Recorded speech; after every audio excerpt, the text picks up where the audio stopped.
وَكُلُّكُمْ رَاعٍ وَكُلُّكُمْ مَسْئُولٌ عَنْ رَعِيَّتِهِ۔ اسٹیج پر تشریف فرما محترم ہیڈ ماسٹر صاحب، 9th ڈی کلاس ٹیچر محترمہ زیبا تنویر صاحبہ، محترم والدین و سرپرست اور عزیز طلبہ، السلام علیکم ورحمۃ اللہ وبرکاتہ۔ آج کے اس تقریب کے انعقاد کا واحد مقصد یہ ہے کہ ہم اپنے نونہالان قوم کے لیے وہ کیا راہ عمل تیار کر سکتے ہیں جو ان کی زندگی کے لیے، آنے والے وقتوں کے لیے مفید ثابت ہو، اور ہمارا اقدام ان کی زندگی کو سنوارنے میں مثبت پہلو اور ان کی زندگی کو بہتر بنانے میں، زندگی سے مراد دنیاوی اور اخروی دونوں زندگی ہیں، دونوں زندگیوں کو بہتر بنانے کے لیے کارآمد ثابت ہو۔ میں سب سے پہلے اپنے ہیڈ ماسٹر صاحب کا شکریہ ادا کرتا ہوں کہ انہوں نے یوم والدین کے نام سے ہر جماعت کا علیحدہ پروگرام تقریباً 1 ہفتوں سے جاری و ساری کیا ہے، اور بتدریج ہر کلاس کے تمام والدین کو بلا کر کے ایک حال میں سب سے علیحدہ ملاقات کی ہے، ان سے گفتگو کی ہے، اور ان کو طلبہ کے مسائل کو ان کے سامنے رکھا ہے۔ یہ 1 ہفتوں کا یہ دورانیہ صرف اس مقصد کے لیے ہے کہ ہمارے جو بچے ہیں ان کو، ان کی زندگی کو بہتر بنایا جائے، ان کی تعلیمی جو صورتحال ہے اس میں جو نقص ہے، جو کمیاں ہیں، کمزوریاں ہیں، اس پر قابو پایا جائے۔ محترم والدین، میں نے قرآن مجید کی 2 آیتیں اور 1 حدیث سے اپنی گفتگو کا آغاز کیا تھا۔ سب سے پہلے قرآن مجید میں اللہ تعالیٰ نے ایک آیت کے ذریعے سے تمام لوگوں کو یہ کہہ کر کے ارشاد فرمایا ہے، یہ کہتے ہوئے قُلْ هَلْ يَسْتَوِي الَّذِينَ يَعْلَمُونَ وَالَّذِينَ لَا يَعْلَمُونَ۔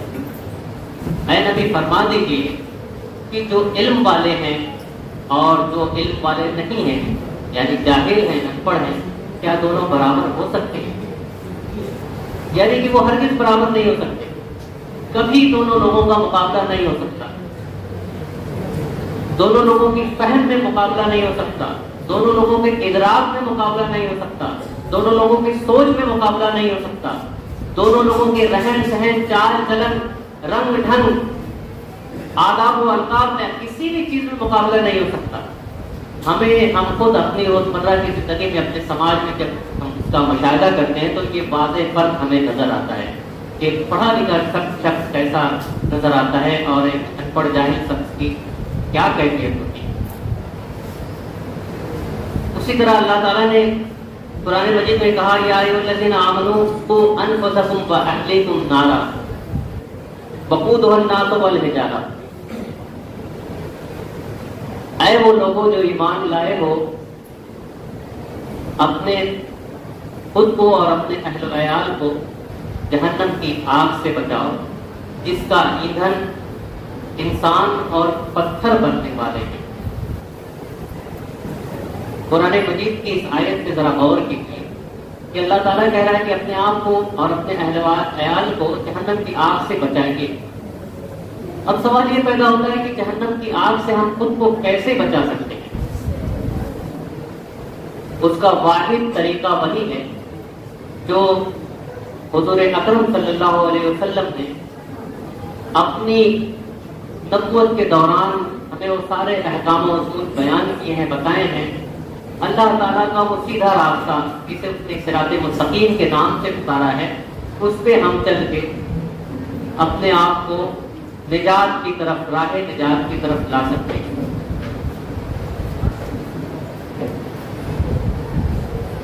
محترم والدین، ہمارے جو یہ بچے ہیں، یہ نونہالان قوم ہیں، یہ قوم کا عظیم سرمایہ ہے، اسے ہمیں سمجھنا چاہیے، اس کی اہمیت کو جاننا چاہیے۔ ذرا غور کیجیے کہ بارش کا یہ موسم ہے، اور اس موسم میں ہم یہ دیکھتے ہیں کہ ابھی آلو، پیاز اور ٹماٹر کی قیمتیں بڑھ رہی ہیں، تو ہم اپنے گھروں میں یہ ساری اشیاء کم قیمت پہ فروخت ہونے کے دوران ہی خرید کے رکھ لیتے ہیں، اسٹور کر لیتے ہیں کہ ایک مہینے تک 2 مہینے تک جو یہ قیمتیں پڑی رہیں گی اس کا ہمیں نقصان نہ اٹھانا پڑے گا۔ ہم نقصان سے بچنا چاہتے ہیں، لیکن ذرا سوچئے آپ کے یہ بچے جو آپ کی سب سے بڑی دولت ہے، سب سے عظیم سرمایہ ہے، جس کے تعلق سے رسول اللہ صلی اللہ علیہ وسلم نے کہا کہ ہر کوئی کلکم رائن و کلکم مسئول عن رعیتہ، تم میں کا ہر شخص اپنی رعیت کا ذمہ دار ہے اور اس کے تعلق سے بروز قیامت بروز محشر اس سے سوال کیا جائے گا اور اس کا جواب دیا جائے گا کہ ہم نے تمہیں بیویاں عطا کی تھی، اس کا تم نے کیا کیا؟ ہم نے تمہیں صاحب اولاد بنایا تھا، اس کا تم نے عطا کیا کیا؟ اس کی تربیت کیسے کی؟ اس کو کس نہج پہ ڈالا؟ آخرت کی کیا تیاریاں کی؟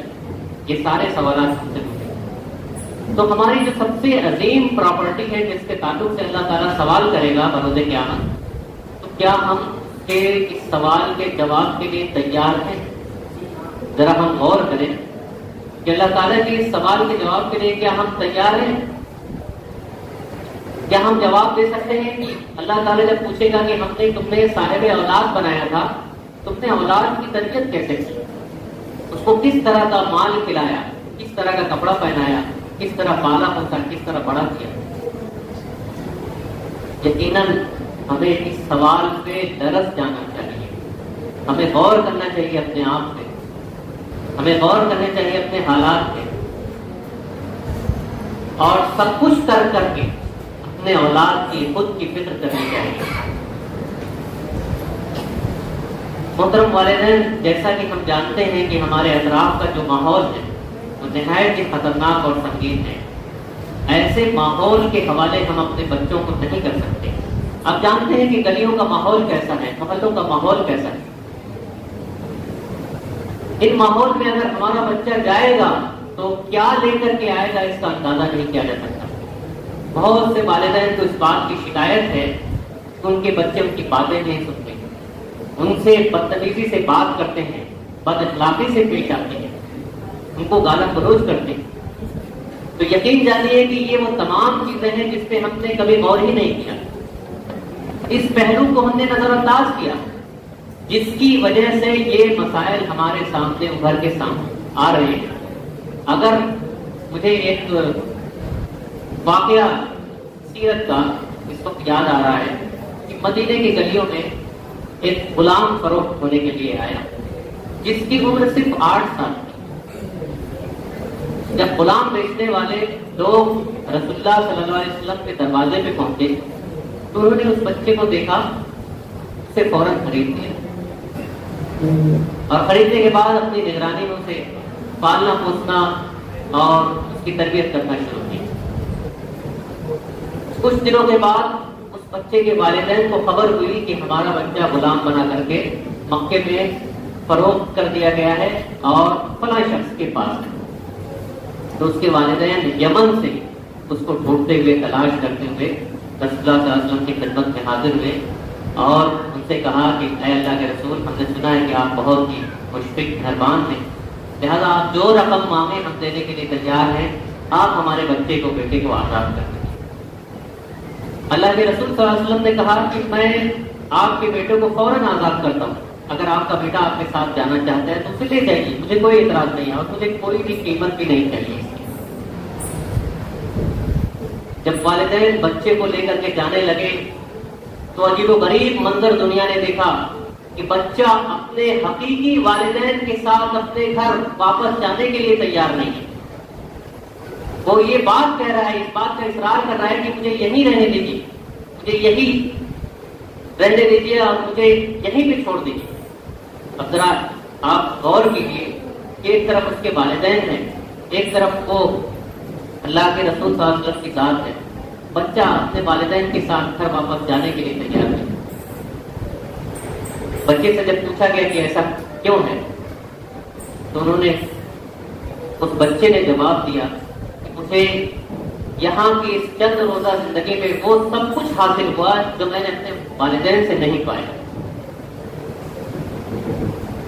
یہ اللہ کے رسول صلی اللہ علیہ وسلم کی تربیت کا ایک بہت ہی اعلیٰ نمونہ ہے. اس بچے کا نام حضرت زید ہے. والدین مکرم، ہمارے گھروں کا ماحول ہمارے بچوں پہ، ان کی نفسیات پہ، ان کی زندگی پہ بے انتہا اثر ڈالتا ہے. ہمارے بچے جو ہمارے درمیان اطراف میں موجود ہیں وہ آبزرو کرتے ہیں، دیکھتے ہیں، غور کرتے ہیں کہ ماں کا رویہ باپ کے ساتھ کیا ہے، باپ کا رویہ ماں کے ساتھ کیا ہے. آپ اگر اپنی بیویوں کو عزت دیتے ہیں اور بیویاں اپنے شوہروں کو عزت دیتی ہیں تو اس کا اثر آپ کے بچے پہ پڑتا ہے. وہ اپنے بڑوں کو عزت دے گا، اپنے بہن کو عزت دے گا، اور اس کی بہن بھی یہ سوچے گی کہ میری بھی کچھ حیثیت ہے، میں بھی اس سماج میں کچھ عزت کے قابل ہوں. اپنی ماں کو دیکھتے ہیں. اسی طرح آپ جب مسجد میں جاتے ہیں تو اپنے بچوں کو اپنے ساتھ لے کر کے جائیے.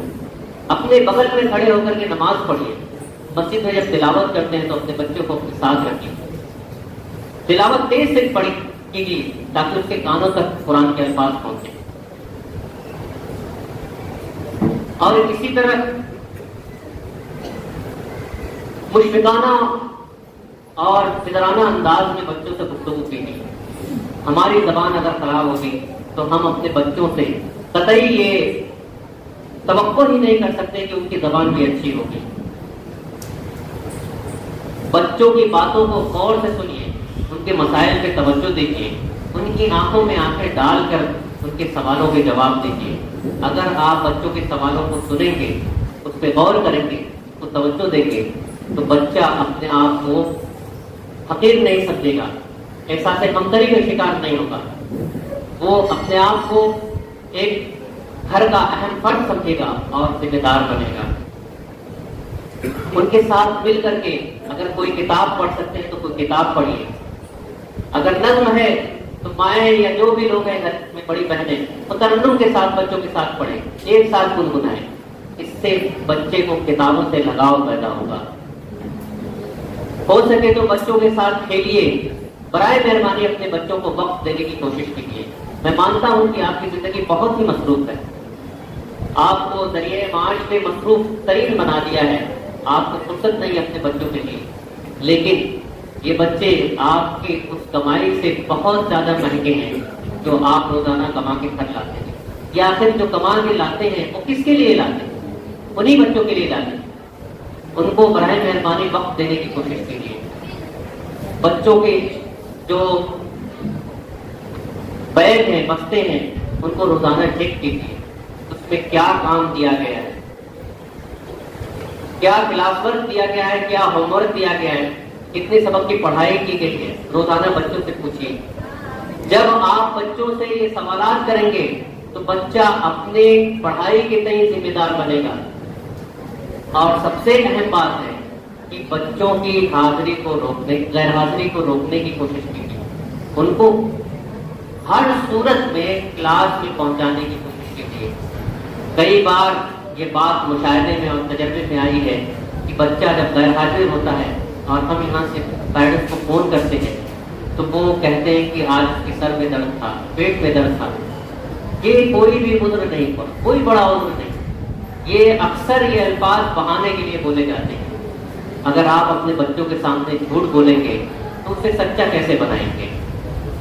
اگر آپ اپنے بچوں کے سامنے جھوٹ بولتے ہیں تو یقین جانیں کہ آپ اس کو پہلا سبق جھوٹ کا پڑھا رہے ہیں. آپ بتا رہے ہیں کہ وہ بھی جھوٹا بنے، وہ بھی مکار بنے، فریبی بنے. ہمارا ہر طرز عمل ہمارے بچوں پہ پورے طریقے سے اثر انداز ہو رہا ہے. اور اسی طرح ہمارا جو روزمرہ کے معمولات ہیں، ہم جو اپنے لوگوں سے ملتے ہیں، جن سے ہم کاروبار کرتے ہیں، اپنے دوست و احباب سے ملتے ہیں، اس میں ہم اپنی زبان کو، اپنے لب و لہجے کو، اپنی باتوں کو معیاری بنائیں. اس میں کسی بھی طرح کے ایسے الفاظ نہ استعمال کریں جو ہمارے گھر کے ماحول کے لیے خراب ثابت ہو سکتے ہیں. وہی ساری باتیں، وہی ساری چیزیں جو ہمارے زبان پہ رٹی رٹائی آ جاتی ہیں، پھر وہی چیزیں ہمارے بچوں تک پہنچتی ہیں اور وہ بچے پھر وہ لے کر کے وہ تمام چیزیں بڑے ہوتے ہیں. یہ نہایت ہی خطرناک باتیں ہیں۔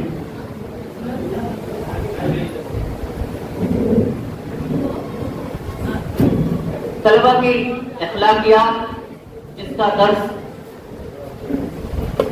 اللہ کے رسول صلی اللہ علیہ وسلم کی پوری زندگی ہے، پوری زندگی اللہ کے رسول صلی اللہ علیہ وسلم کی اخلاقیات سے بھری پڑی۔ اللہ کے رسول صلی اللہ علیہ وسلم کی زبان کیسی تھی، ان کا چلن کیسا تھا، ان کا اٹھنا بیٹھا کیسا تھا، ان کے جب وہ دوستوں سے ملتے تھے کیسے ملتے تھے، جب وہ دشمنوں سے ملاقات کرتے تھے تو کس طرح کا رویہ ہوتا تھا، اپنوں سے بیگانوں سے معاف کرنے کی کیا انہوں نے مثال پیش کی۔ فتح مکہ کا ذرا واقعہ آپ کے ذہن میں ضرور ہوگا کہ جب قریش مکہ ان کے سامنے تھے، جنہوں نے ان کو 10 سالہ زندگی مکہ کی ہجرت سے پہلے کی تکلیفوں کی پوری ایک مثال ہے، وہ سامنے تھے، بیڑیوں میں جکڑے ہوئے کچھ لوگ تھے اور بہت سارے لوگ بندی بنا کے آئے ہوئے تھے۔ اللہ کے رسول صلی اللہ علیہ وسلم پہ ایک حکم پہ سب کو سزائیں دے دی جاتی، لیکن اللہ کے رسول صلی اللہ علیہ وسلم نے کہا، عربی کے الفاظ ہیں الآن انتم الطلقاء، یعنی آج کے دن کسی پہ کوئی گرفت نہیں، سب کے سب آزاد ہیں۔ پوری دنیا انسانیت ایسی کوئی معافی کی نظیر نہیں پیش کر سکتی کہ جنہوں نے کسی شخص کو 10-12 سال تک ستایا ہو اور ایک ایسے حالت میں وہ اس کے سامنے پیش کیا جائے کہ وہ محکوم ہو، وہ دبا کچلا ہو اور اس کو بدلہ لینے کے بھرپور مواقع ہو اور وہ اس کو معاف کر دے، تو معاف کرنے والا اللہ کے نزدیک بہت بڑا ہوتا ہے۔ معاف کرنا ہر ایک کی بس کی بات نہیں ہوتی۔ اپنے بچوں کی نگرانی کے لیے، بچوں کی نگرانی سے مراد یہ ہے کہ وہ جو باہر نکلتے ہیں، گھروں سے باہر نکلتے ہیں، گلیوں میں جاتے ہیں تو کس سے ملتے ہیں، ان کے دوست و احباب کیسے ہیں، جن سے وہ ملاقاتیں کرتے ہیں وہ لوگ کیسے ہیں، اور پھر جو وہ چیزیں کھیل رہے ہیں، موبائل فون ہے، دیگر چیزیں ہیں، اس نے بڑے اچھے طریقے سے اس پہ روشنی ڈالی کہ وہ اس پہ کیا دیکھ رہے ہیں، کیا حاصل کر رہے ہیں، ان کی زندگی، ان کی نفسیات پہ کیا اس کا اثر پڑ رہا ہے۔ آپ برائے مہربانی کی سنگت کو درست کیجیے، ایسے بچوں کا ساتھی بنائیے جو اچھے ہوں، جو فرمانبردار ہوں، جو ہونہار ہوں، جو اپنے ماں باپ کی باتیں سنتے ہوں۔ اگر ایسے بچے معاشرے سے ختم ہو گئے ہیں تو یقین جانیے ایسے معاشرے کے ذمہ دار ہم ہیں۔ یہ معاشرہ کہیں سے الگ سے ہمارے درمیان نہیں آیا ہے، اس معاشرے کو بگاڑنے والے بھی ہم ہی ہیں۔ بچوں کی پڑھائی کے تعلق سے اقدامات کیجیے، ان کی جو کتابیں ہیں، بہت سارے بچوں کے پاس ابھی تک کتابیں نہیں ہیں، کاپیاں نہیں ہیں، کاپیاں بنانے کے لیے بار بار مختلف طریقے استعمال کیے جاتے ہیں لیکن کاپیاں نہیں بنا رہے ہیں، ان کی تحریریں بہت خراب ہیں۔ یہ جو پڑھائی کا جو یہ عمل ہے، تدریسی عمل ہے، اس میں بچوں کو جو کچھ بھی اپنے مافی ضمیر کو پیش کرنا ہے، اپنا جو کچھ بھی انہوں نے سیکھا ہے، یاد کیا ہے، پڑھا ہے، اسے تحریری شکل میں پیش کیا جاتا ہے۔ وہ جب لکھ کے ہمارے سامنے لاتے ہیں ایگزام میں یا کسی بھی ٹیسٹ میں تو ہم اس کو چیک کرتے ہیں اور اس پہ نمبرات دیتے ہیں۔ اگر لکھنے کی صلاحیت صحیح نہیں ہے تو بچہ جان لیجیے کہ ہر حال میں وہ پیچھے رہے گا، اور لکھنے کی صلاحیت تبھی اچھی ہو سکتی ہے جب لکھنے کی خوب پریکٹس کی جائے۔ بنا مشق کے، بنا کوشش کے کوئی بھی چیز حاصل نہیں ہوتی۔ یہی بچے جب چھوٹے تھے تو پہلے انہوں نے الٹنا پلٹنا شروع کیا، پھر اس کے بعد دونوں ہاتھوں اور دونوں پیروں سے چلنا شروع کیا، پھر دھیرے دھیرے وہ اٹھے، لڑکھڑانا شروع کیا، گرے اٹھے، چلنا شروع کیا، اور یہ آج یہ موقع ہے کہ بہت تیزی سے چل رہے ہیں۔ تو جب ہمارے اندر کوئی کمزوری آ جاتی ہے تو یقیناً اس کو شروع میں اس کمزوری کو برداشت کرنا پڑتا ہے، وہیں پہ اس کمزوری کو دیکھتے ہوئے، اس کو بوجھ سمجھتے ہوئے اس کو ختم نہیں کیا جا سکتا۔ جہاں پہ ہم اپنی کمزوریوں کو بوجھ سمجھنے لگتے ہیں وہیں ہماری ہار ہوتی ہے، پھر وہ کمزوریاں ہم پہ حاوی ہوتی ہیں، ہم کمزوریوں پہ حاوی نہیں ہو پاتے، اور یہ کمزوریاں پھر ہمیں زندگی بھر ناکامی کا درس پڑھاتی رہتی ہیں، یہ ہمارے پیچھے پیچھے گھومتی ہیں۔ تو طلبا کی تحریری صلاحیتوں کو ابھارنے کے لیے، ان کو بہتر بنانے کے لیے سب سے پہلا قدم یہ ہے کہ طلبا روزانہ نقل لکھیں، والدین اس کی نگرانی کریں، اور ان کی نقل روزانہ ایک پیج کی ہو، اور ہو سکے گھر میں اگر کوئی اردو جانتا ہو یا انگلش جانتا ہو تو ان کو املا بولے، بچے سن کر کے لکھیں وہ الفاظ کو، اور سننے کے بعد جہاں سے جس پیراگراف سے جس سبق سے بولا گیا ہے وہاں پہ وہ دہرائیں، اس کو دیکھیں، جہاں پہ غلطیاں ہیں اس کو انڈر لائن کریں، جو لفظ غلط ہو گیا ہے اس کو دوبارہ دوسرے پیج پہ لکھیں اور اس کی مشق کریں۔ اس طرح سے املے کی غلطیاں درست ہو جائیں گی، اور یہ غلطیاں ایک بار درست ہو گئیں تو پھر یہ ہمیشہ کے لیے صحیح ہو جاتی ہیں اور لکھنے میں پھر کوئی دشواری نہیں آتی۔ اور اسی طرح سے برائے مہربانی اپنے طلبا کی صحت کا خیال رکھیں۔ بہت بڑی تعداد میں ہمارے بچے ایسے آتے ہیں جو بھوکے ہوتے ہیں، صبح میں پہلے پیریڈ کے بعد ان کے سر میں پیٹ میں درد ہونے لگتا ہے۔ یہ جان لیجیے کہ سقراط نے کہا تھا کہ ایک صحت مند جسم ہی ایک صحت مند دماغ بنتا ہے، یعنی جسم اگر صحت مند نہیں ہے تو دماغ صحت مند نہیں ہو سکتا، جسم اگر کمزور ہے تو دماغ بھی کمزور ہوگا، اس کی سوچنے سمجھنے کی صلاحیتیں کمزور ہوتی چلی جائیں گی، وہ دماغ ایکٹیو نہیں ہو پائے گا، منتشر رہے گا، کبھی اس میں کسی چیز کو کرنے کی خواہش پیدا نہیں ہوگی، بیماریاں اس پہ حاوی رہیں گی۔ تو اپنے بچوں کو بیمار ہونے سے بچائیے۔ صبح کا ناشتہ ہماری صحت کے لیے بہت ہی ضروری ہے، بچوں کو ہیلتھی اینڈ ہائیجین اور اچھا ناشتہ کرائیے تاکہ وہ صبح میں آئیں اسکول میں تو ان کا پیٹ بھرا ہوا ہو اور بالکل وہ فریش تر و تازہ ہو کر کے اسکول میں کلاس میں بیٹھیں، ان کی پڑھائی میں دلچسپی بڑھے۔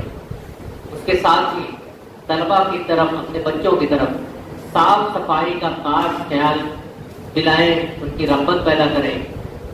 تمام بچوں سے گزارش ہے کہ وہ صبح میں نہا کر کے آئیں۔ آپ ذرا اس بات کی کوشش کریں، اس بات کو یقینی بنائیں کہ طلبا نہا کر کے آئیں۔